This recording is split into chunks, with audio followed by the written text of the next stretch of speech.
વાત કરીશું દક્ષિણ ગુજરાતની। દક્ષિણ ગુજરાતમાં ભારે વરસાદથી શિક્ષણને અસર થઈ છે। વલસાડ અને વાપીમાં ભારે વરસાદને કારણે પૂરની પરિસ્થિતિ છે। પૂર જેવી સ્થિતિનું નિર્માણ થતા શાળામાં રજા જાહેર કરવામાં આવી છે। ભારે વરસાદની આગાહીને પગલે વહીવટીતંત્રએ આ નિર્ણય કર્યો છે।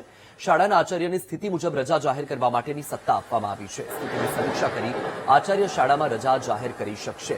તો એક તરફ દક્ષિણ ગુજરાતમાં વરસાદી વાતાવરણ છે। આજે 7 જુલાઈ 1 જુલાઈથી રાજ્યમાં વરસાદની શરૂઆત થઈ અને દક્ષિણ ગુજરાતમાં હજુ પણ આગામી દિવસમાં વરસાદની આગાહી કરવામાં આવી છે। જે ડિપ્રેશન છે તેની અસર સીધી જોવા મળી રહી છે।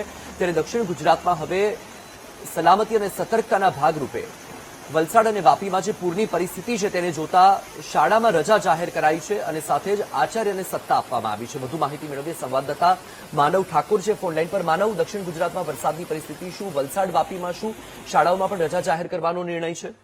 વલસાડ જિલ્લામાં વહેલી સવારથી જ ભારે વરસાદ વરસી રહ્યો છે અને તંત્ર દ્વારા વલસાડમાં અને દમણ અને દાદરાનગર હવેલીમાં રેડ એલર્ટ જાહેર કરવામાં આવ્યું છે। વલસાડ કલેક્ટર દ્વારા એક જાહેરનામું બહાર પાડવામાં આવ્યું છે કે જે રીતે વાપી અને વલસાડ એ તમામ શાળાઓમાં રજા જાહેર કરવામાં આવી છે। જો અન્ય તાલુકાઓ છે તે શાળામાં જે રીતે ભારે વરસાદ પડે તો આચાર્ય પોતે આ નિર્ણય લઈ શકે અને શાળા બંધ કરી શકે છે। એટલે ક્યાંક ને ક્યાંક વહેલી સવારથી જે ભારે વરસાદ શરૂ થયો છે, સૌથી વધુ વરસાદ વલસાડ તાલુકામાં થયો છે, તો બાકીના જે તાલુકા તેમાં પણ 1 થી 1.5 ઇંચ જેટલો વરસાદ વરસી રહ્યો છે અને હજી સતત વરસાદ વરસી રહ્યો છે। તેને લઈને ક્યાંક ને ક્યાંક અત્યારે વહેલી સવારે જે નોકરી ધંધે જતા લોકો અટવાયા છે, તો તંત્રએ પણ એલર્ટ મોડ ઉપર જોવા મળી રહ્યું છે અને શાળાઓ અને સ્કૂલોને આજે વાપી અને વલસાડમાં બંધ કરવાની સૂચના આપવામાં આવી છે। જી બિલકુલ માનવ, અપડેટ મેળવતા રહીશું। માહિતી સાથે જોડાવા બદલ આભાર।